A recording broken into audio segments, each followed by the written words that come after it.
सो आज हम देखेंगे कि अगर हमारा जो डी ऑफ एक्स यानी जो डिनोमिनेटर है वो कंसिस्ट कर रहा हो रिपीटेड लीनियर फैक्टर्स पे, यानी रिपीटेड लीनियर फैक्टर से मुराद क्या है। जैसे मैं अगर जनरल फॉर्म में लिखूं तो मैं इस तरह से लिख सकता हूं जी कि ए यानी a divided by a x plus b की पार्ट जो n है यहाँ पे, लेट्स से कि जो n है दैट इज ग्रेटर और इक्वल टू 2, ठीक है, वेयर n इज ग्रेटर और इक्वल टू 2। अब ये जो अगर इस फॉर्म में हमारे पास एक रिजल्टेंट जो है वो रेशनल एक्सप्रेशन होगी तो उसको हम पार्शियल फ्रैक्शन में किस तरह से जो है वो रिजॉल्व करेंगे, इस पे हम बात करेंगे आज। जैसा कि मिसाल के तौर पे अगर आप देखें कि यहाँ पे लेट से मैं कह देता हूँ जी कि n की वैल्यू हम 3 रख लेते हैं एग्जाम्पल के तौर पे, एक मिसाल के तौर पे हम यहाँ पे कहते हैं जी ए एक्स प्लस बी की जो वैल्यू है वो कितनी है, 3 है।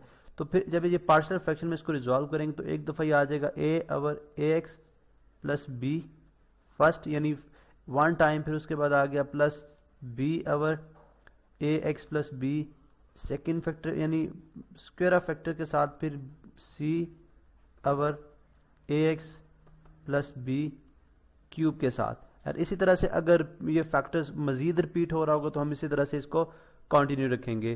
तो फिर बाय डेफिनेशन हमें ये समझ आती है कि अगर जो लीनियर फैक्टर है, बेसिकली अगर आप देखें तो ये लीनियर फैक्टर है ए एक्स, यहाँ पे एक्स की जो यानी जो फैक्टर में एक्स की पावर है वो कितनी है, 1 है। तो इस लिहाज से ये तमाम के तमाम फैक्टर्स क्या हो गए, लीनियर। तो यहाँ से समझ आती है कि लीनियर फैक्टर के केस में अगर n जो है यानी जो डिनोमिनेटर के फैक्टर्स हैं, डी ऑफ एक्स के जो फैक्टर हैं, उस जो लीनियर फैक्टर हैं उसमें अगर n जो है वो ग्रेटर और इक्वल टू 2 हो जाए, ठीक है, तो फिर हम जो पार्शियल फ्रैक्शन में इसको रिजॉल्व करेंगे उसमें जो नंबर ऑफ पार्शियल फ्रैक्शंस बनेगी वो सम ऑफ किस तरह से आ जाएंगे जी, a over a x plus b with power 1, ठीक है ना, n की power 1 plus b over a x plus b की power 2 and then c over a x plus b की पावर 3। ये थोड़ा सा कॉम्प्लेक्स सा लग रहा है, हम एक क्वेश्चन सॉल्व करते हैं, एक रियल टाइम एग्जांपल सॉल्व करते हैं तो आपको ये बात ज़्यादा क्लियर हो जाएगी। मिसाल के तौर पर हमारे पास जो क्वेश्चन है वो है जी कि हमने रिजॉल्व करना है किसको, यानी मैं लिख भी देता हूँ यहाँ पे जी, रिजॉल्व हम करने जा रहे हैं। हमारे पास क्वेश्चन है 1 ओवर एक्स माइनस 1 का स्क्वायर और उसके बाद x माइनस 2। अब अगर आप इसमें देखें तो 2 डिफरेंट हमारे पास जो है वो लीनियर फैक्टर्स हैं लेकिन एक रिपीटेड है, यानी x माइनस 1 जो है ये फैक्टर x माइनस 2 से डिफरेंट है लेकिन x माइनस 1 जो है वो एक रिपीटेड फैक्टर्स है, ठीक है। किस तरह से रिजॉल्व करेंगे, सबसे पहला जो स्टेप हमारे पास होगा यहाँ पे हमें इतना पता है कि जो डिफरेंशिएटेड और नॉन रिपीटेड फैक्टर्स होते हैं उसके लिए जो नंबर ऑफ पार्शियल फ्रैक्शंस बनती हैं वो जस्ट क्या होगी, 1, उनके लिए सेपरेट होती हैं। लेकिन जो रिपीटेड होते हैं जैसे कि हमने ऊपर ये बात की है कि ए अवर ये आ जाएगा जी a over x minus 1 with power 1 plus b over x minus 1 का स्क्वायर। चूंकि अगर आप देखें तो अगर हम इनका एलसीएम लें तो हमारे पास ये रिजॉल्व हो या सॉल्व हो के जो हमारे पास जो पार्शियल रैशनल फ्रैक्शन आएगी वो x minus 1 as a whole LCM के तौर पे ही आएगी, ठीक है। और प्लस हमारे पास c ओवर x माइनस 2 जो कि एक डिफरेंशिएटेड यानी डिफरेंट फैक्टर है और नॉन रिपीटेड है। तो ये हमारे पास नंबर ऑफ पार्शियल फ्रैक्शंस बन जाएंगी। अब हमारे पास ये फाइनल आंसर है बशर्ते ये कि हमें a, b और c की कीमत मालूम हो जाए। अब वो किस तरह से मालूम करेंगे, हम जीरो मेथड जहाँ तक अप्लाई कर सकते हैं वहाँ तक जीरो मेथड से कर लेंगे, फिर हम इक्वेटिंग कोफिशिएंट से कर लेंगे। तो नेक्स्ट स्टेप हमारा क्या होता है जी, मल्टीप्लाइंग एलसीएम, यानी एलसीएम अगर आप सबके एलसीएम लें तो x माइनस 1 होल स्क्वायर और x माइनस 2 ही एलसीएम आएगा। तो अगर हर तरफ ये मल्टीप्लाई किया जाए यानी मैं इस तरफ भी मल्टीप्लाई करूँ x माइनस 1 का स्क्वायर और x माइनस 2 तो ये ओवरऑल जो है वो कैंसिल आउट हो जाएगा। और इसी तरह जब मैं इस तरफ मल्टीप्लाई करता हूँ तो यहाँ पे हम लिख लेते हैं x माइनस 2 और x माइनस 1 का स्क्वायर। तो यहाँ से जस्ट जो है स्क्वायर ख़त्म हो जाएगा। इसी तरह यहाँ पे x माइनस 1 का स्क्वायर कैंसिल आउट हो जाएगा और x माइनस 2 जो इसके साथ b के साथ मल्टीप्लाई होगा। इसी तरह यहाँ पे x माइनस 2 और x माइनस, ये आपने नेक्स्ट स्टेप में करना है। यहाँ पे मुझे स्पेस की कमी की वजह से मैं इसी जगह पे इसको सॉल्व किए जा रहा हूँ, ठीक है। अब नेक्स्ट हम इसको सॉल्व कर लेते हैं जी। या हमारे पास ये किसके इक्वल आ जाएगा, 1 equals a into x minus 2 और x माइनस 1, इस तरह plus b into x minus 2 और plus c into x minus 1 का होल स्क्वायर। अब जहाँ तक हम इसको जीरो मेथड से, जैसे मैं अगर बात करता हूँ कि अगर आप इस इक्वेशन जो इसको मैं चलें जी ए का नेम देता हूँ, इसकी अगर आप बात करते हैं तो ये हमारे पास एक आइडेंटिटी है, यानी तमाम वैल्यूज ऑफ एक्स के लिए ये जो है इक्वेशन होल्ड करेगी। Right hand side left hand side इसकी इक्वल होंगी for all values of x. तो अगर तमाम के लिए इक्वल है तो इसका मतलब जो हमारे पास गिवन फैक्टर जो इसके साथ मल्टीप्लाई हो रहे हैं उनके लिए भी ये इक्वेशन होल्ड करेगी। इसका मतलब है कि अगर हम x is equal to for x is equal, अगर x माइनस वन फैक्टर तो हम x इज इक्वल टू 1 के लिए अगर चेक करेंगे तो 1 ये किसके इक्वल आ जाएगा, यानी x की 1 की जो वैल्यू इंसर्ट करा देंगे इसमें 1 इक्वल्स आ जाएगा। अगर आप देखें यहाँ पे a 1 माइनस वन, ये पूरे का पूरा फैक्टर क्या हो जाएगा, 0 हो जाएगा। तो ये आ जाएगा जी 0a, आप लिख लें बेशक, ठीक है। उसके बाद आप नेक्स्ट आ जाएं तो यहाँ पे x माइनस टू, यहाँ पे पुट करने से हमारे पास 0 नहीं आ रहा तो प्लस b इंटू 1 माइनस 2 आ जाएगा।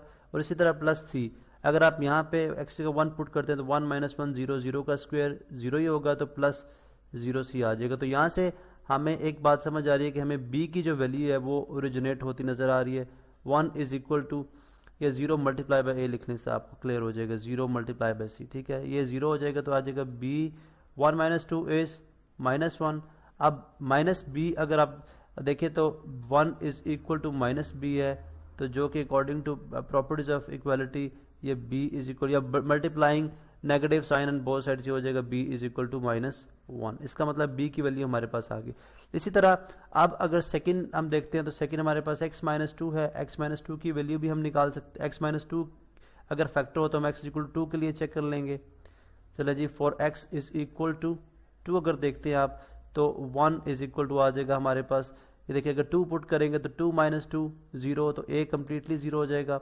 उसके बाद x यहाँ पे 2 पुट करेंगे 2 माइनस 2 b भी 0 हो जाएगा।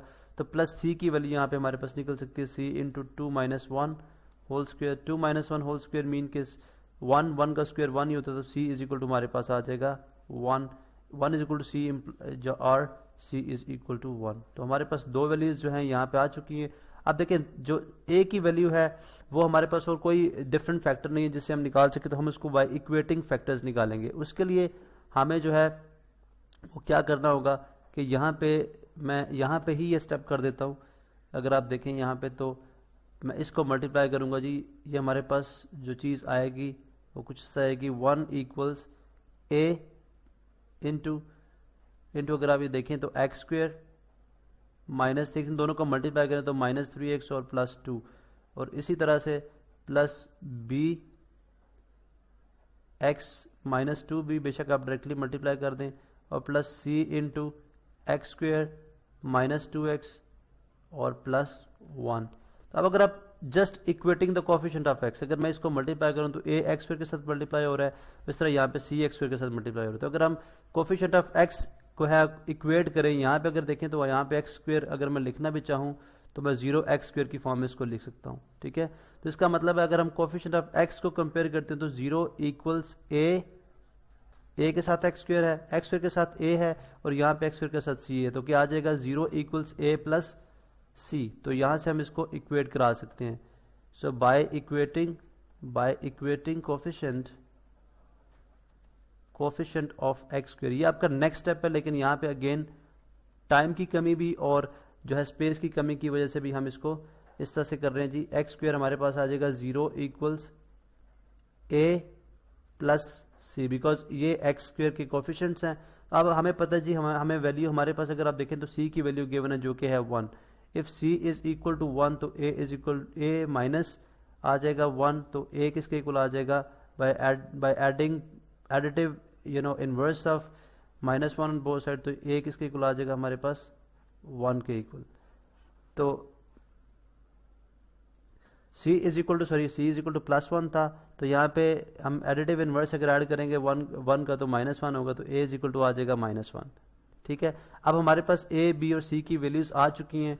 अब हम क्या करते हैं कि हमारे पास जो गिवन हमारे पास जो आंसर है, ठीक है, अगर आप यहाँ पे a की वैल्यू इंसर्ट करा दें, यहाँ पे b की करा दें, यहाँ पे c की करा दें, तो ये जो हमारे पास ये है ये हमारे पास फाइनल आंसर होगा। इसका मतलब हमने रिजल्टेंट जो जिसके अंदर नॉन रिपीटेड और रिपीटेड फैक्टर्स दोनों मौजूद थे उसको, और लीनियर थे दोनों फैक्टर्स, और उसको हमने पार्शियल फ्रैक्शन में रिजॉल्व किया।